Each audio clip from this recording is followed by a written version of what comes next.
Kwa majina naitwa Alois Mbonito, ni msuluhishi mkuu katika ofisi ya msuluhishi wa migogoro ya bima.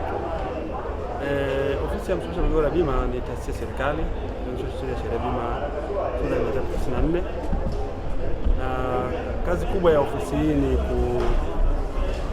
kusuluhisha migogoro ya bima kwa njia mbadala mahakama, na malengo makuu ya uendeshaji wa taasisi ni makuu mawili. Ya kwanza ni hiyo, kutatua migogoro ya bima kwa njia mbadala kwa mahakama. Ya pili ni kulinda watumiaji wa bidhaa za bima pamoja na soko la bima, na hivyo kukuza imani ya bima kwa umma. Sisi tunasuluhisha migogoro ya aina nne. Aina migogoro nne. Mgogoro wa kwanza pale ambapo mtu amepata janga ambalo limekingwa na ambalo limekatia bima na anaenda kudai kwenye kampuni ya bima, na anakutana na majibu kwamba dai hili au madai haya hayalipiki. Kwa hiyo anasema ni kukataliwa kwa madai. Mgogoro wa pili ni pale ambapo mtu ameenda kudai, wanafanya tathmini ya hasara aliyopata na wanamlipa kiasi kidogo tofauti na kile ambacho mdai anastahili kulipwa au hasara aliyopata. Kwa hiyo kupunjwa kiwango cha fidia. Hiyo ni mgogoro wa pili. Mgogoro wa tatu ni pale ambapo mtu ameenda kudai, anazungushwa, apewe majibu kwamba analipwa au halipwi. Njoo kesho kutwa, unashughulikia mgogoro wako, unashughulikia swala lako mwezi wa kwanza, wa pili, wa tatu. Sasa katika mazingira hayo tunasema kitana kwamba huko ulikataliwa bila kuambiwa.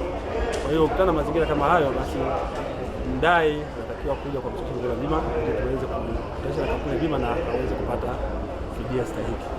Na kitu cha nne au mgogoro wa nne, kwa sababu bima ni mkataba.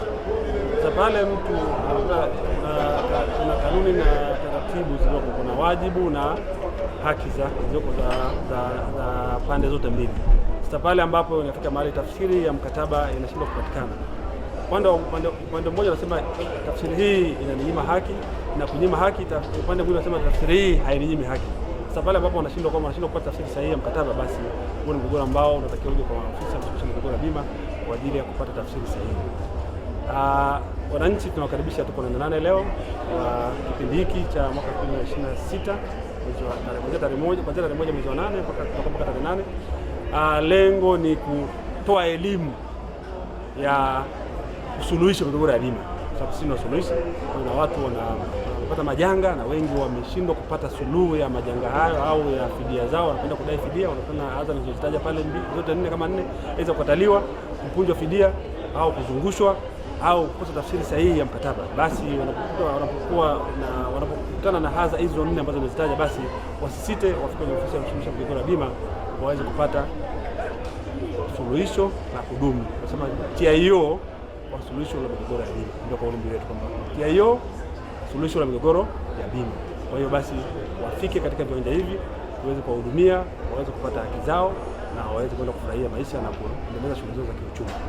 Lengo kubwa kama lengo la maonyesho yanavyoeleza kwamba tambua soko, ongeza tija, kutekeleza dira ya 2050. Kwa hiyo naamini kwamba tukitoa elimu, tukaelimisha watu wakajua kwamba basi wanapopata majanga au wanapopata shida hasa wanapodai fidia zao, basi wajue kwamba serikali yao inawajali na imeweka chombo cha kuweza kuwasaidia kutatua migogoro hiyo na waweze kupata haki zao na waweze kuendelea shughuli zao za kiuchumi.